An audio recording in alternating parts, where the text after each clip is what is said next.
Hello friends, this is 10th B session of Chemistry of Carbon and its Compounds. In this session we are going to study what all types of organic compounds are observed in the universe and their representation. Friends, सबसे पहले हम इनका representation देखेंगे. Friends, आप book में बहुत सारे example देखते होंगे. कई बार बेंजीन को सिर्फ ऐसे लिखा हुआ रहता है, कई बार सिर्फ ऐसे स्ट्रक्चर्स ड्रॉ किए होते हैं, कई बार सिर्फ CH3, CH2, CH3 इतना ही लिखा होता है. कार्बन हाइड्रोजन के बॉन्ड नहीं दिखाई पड़ते या कार्बन के बॉन्ड्स भी दिखाई नहीं पड़ते. तो फ्रेंड्स, जैसे जैसे नीड होते गई हमारी, वो नीड के हिसाब से प्रेजेंटेशन में भी कुछ चेंजेस होते गए और इन चेंजेस को, इन स्ट्रक्चर्स को कितने इजी वे में हम दिखा पाएंगे, इसका प्रयास किया गया है.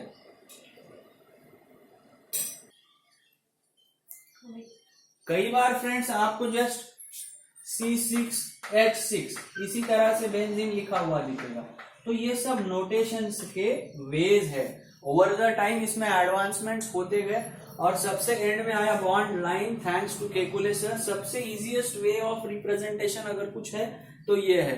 तो ये वन बाय वन हम देखेंगे. सबसे पहले तो जो सीधा सीधा हम कितने नंबर ऑफ एटम्स है वो लिख देते हैं, कितने एलिमेंट्स है उसमें और कितने एटम्स है वो हर एलिमेंट के, वो दिख जाता है. C6H6 बेंजीन, कार्बन 6 है, हाइड्रोजन 6 है. इसको कहते हैं मॉलिक्यूलर फॉर्मूला. सबसे पहला है मॉलिक्यूलर फॉर्मूला. इसके बाद में ये ज्योमेट्रिकली कैसे रहता है उसके आधार के ऊपर सारे बॉन्ड्स दिखाकर, कार्बन में कैसे बॉन्ड्स है, कार्बन हाइड्रोजन में कैसे बॉन्ड्स है, उसके आधार पर जो प्रेजेंटेशन होता है वो ग्राफिक प्रेजेंटेशन है. जैसे कि बेंजीन है, इसमें C डबल बॉन्ड है, कार्बन हाइड्रोजन में सिंगल बॉन्ड है. ये पूरे बॉन्ड्स दिखा के जो स्ट्रक्चर रिप्रेजेंट होता है उसे ग्राफिक रिप्रेजेंटेशन कहते हैं. इसको अगर ग्राफिकली रिप्रेजेंट करना है तो ऐसे रिप्रेजेंट होगा, C, फिर सारे हाइड्रोजन इसको दिखा दो H. ये हो गया ग्राफिक रिप्रेजेंटेशन. उसके बाद में क्या है, स्ट्रक्चरल रिप्रेजेंटेशन. इसमें क्या होता है, C के बॉन्ड तो दिखाए जाते हैं लेकिन कार्बन हाइड्रोजन को दिखाया नहीं जाता. इसको सब्सक्रिप्ट की तरह आगे लिख दिया जाता है बेंजीन में. अभी देखिए, C का बॉन्ड दिखाया, कार्बन हाइड्रोजन का बॉन्ड दिखाया नहीं है, उसे हमें समझ लेना है कि इसमें सिंगल बॉन्ड है.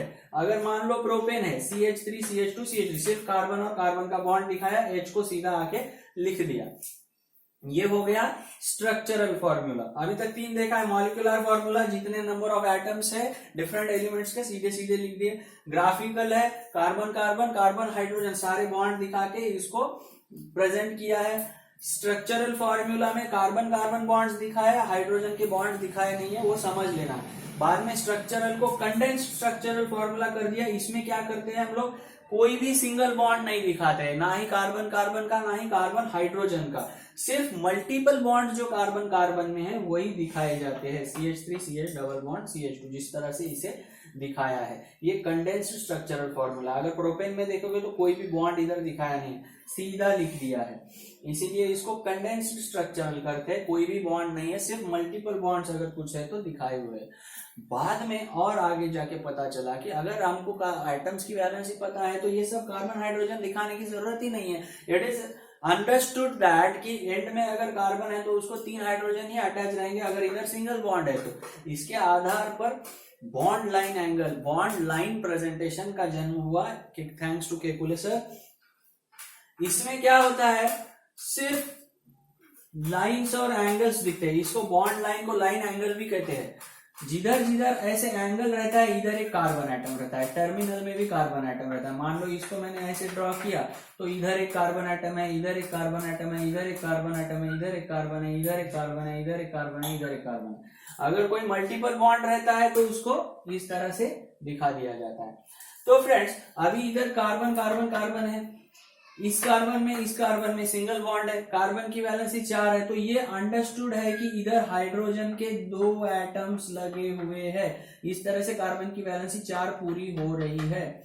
इधर कार्बन है, 1 से ही जुड़ा है, तो इसका मतलब है अंडरस्टूड है कि इधर 3 हाइड्रोजन एटम्स है.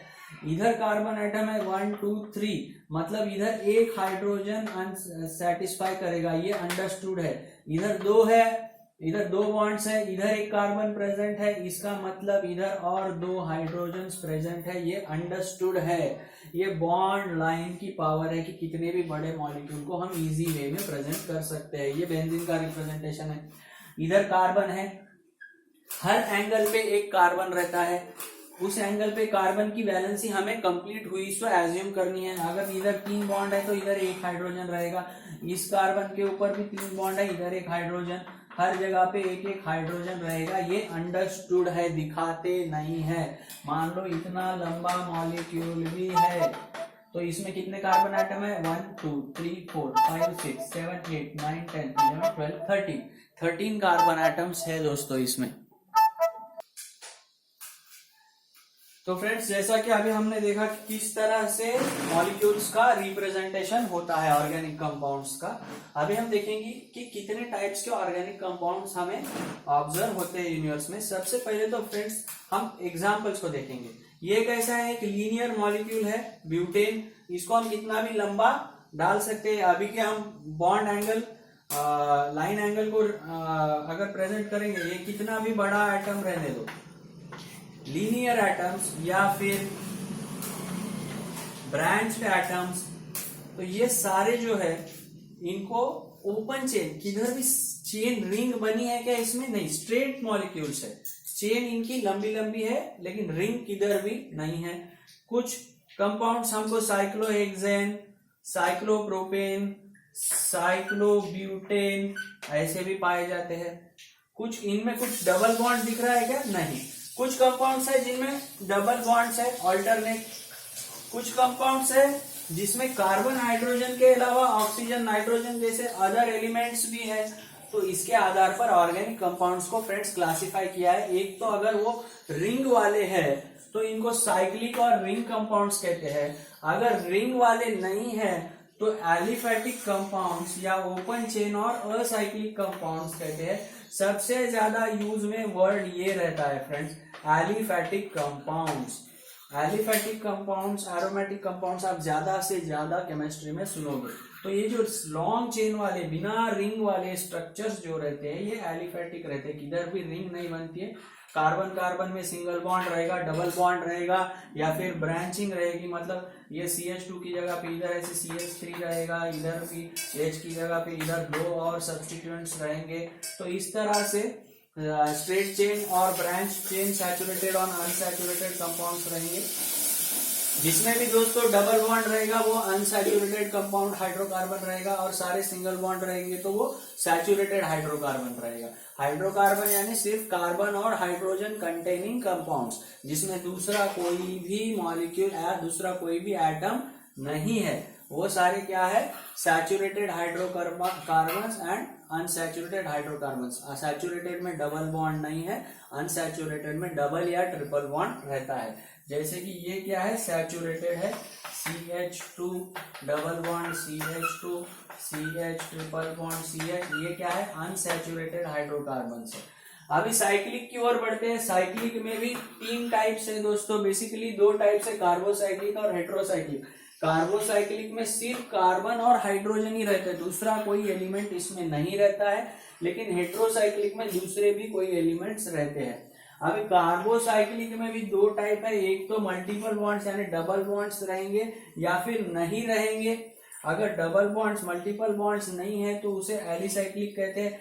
मल्टीपल बॉन्ड्स भी रहेंगे तो भी वो कैसे? ऑल्टरनेट नहीं रहेंगे। ऑल्टरनेट, ये एरोमेटिसिटी एक बहुत बड़ी कॉन्सेप्ट है, इसमें हकेल रूल लगा के कंपाउंड एरोमेटिक है या नहीं वो पता किया जाता है।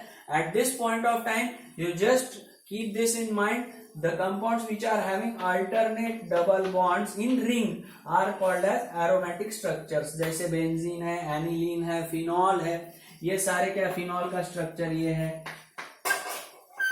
ये सारे क्या है? एरोमेटिक कंपाउंड्स है जिसमें अल्टरनेट डबल बॉन्ड्स है। कई सारे एरोमेटिक में 2-2 रिंग भी दिखते हैं, जैसे कि नैफ्थैलीन है, एंथ्रेसीन है।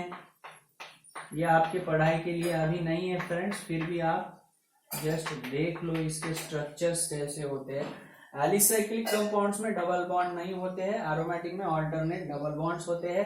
साइक्लिक है तो दो बातें हैं, सिर्फ कार्बन हाइड्रोजन वाले कार्बोसाइक्लिक, कार्बोसाइक्लिक में भी दो बातें हैं, एलिसाइक्लिक और एरोमेटिक। हेट्रोसाइक्लिक है तो कार्बन हाइड्रोजन के अलावा, कार्बन के अलावा और कोई एक एलिमेंट इसमें प्रेजेंट रहता है, जैसे कि ये पिरिडीन, ये एक बेसिक कंपाउंड है, बहुत ज्यादा हम यूज करते हैं इसका। ये पिरिडीन में नाइट्रोजन आता है, बेंजीन रिंग में एक नाइट्रोजन लगा दिया, ये बन गया पिरिडीन। ये है पायरोल और ये है फ्यूरन, ये है फ्यूरन। इस तरह के ऑर्गेनिक कंपाउंड्स का क्लासिफिकेशन है दोस्तों। जस्ट एक बार रिवाइज करते हैं। ओपन चेन है उसी को एलिफेटिक कहते हैं, रिंग है तो दो बातें हैं, कार्बोसाइक्लिक या हेट्रोसाइक्लिक। कार्बोसाइक्लिक है तो एलिसाइक्लिक या एरोमेटिक रहेगा, हेट्रोसाइक्लिक में कार्बन के अलावा और एक एटम प्रेजेंट रहेगा। Okay friends, so this was the classification and presentation of organic compounds। इसमें हमने देखा हाइड्रोकार्बन भी क्या होते हैं, hydrocarbon carbon and hydrogen containing compounds होते हैं, और जिसमें डबल ट्रिपल बॉन्ड्स रहते हैं वो अनसैचुरेटेड, सिर्फ सिंगल बॉन्ड वाले saturated. Okay friends, thank you.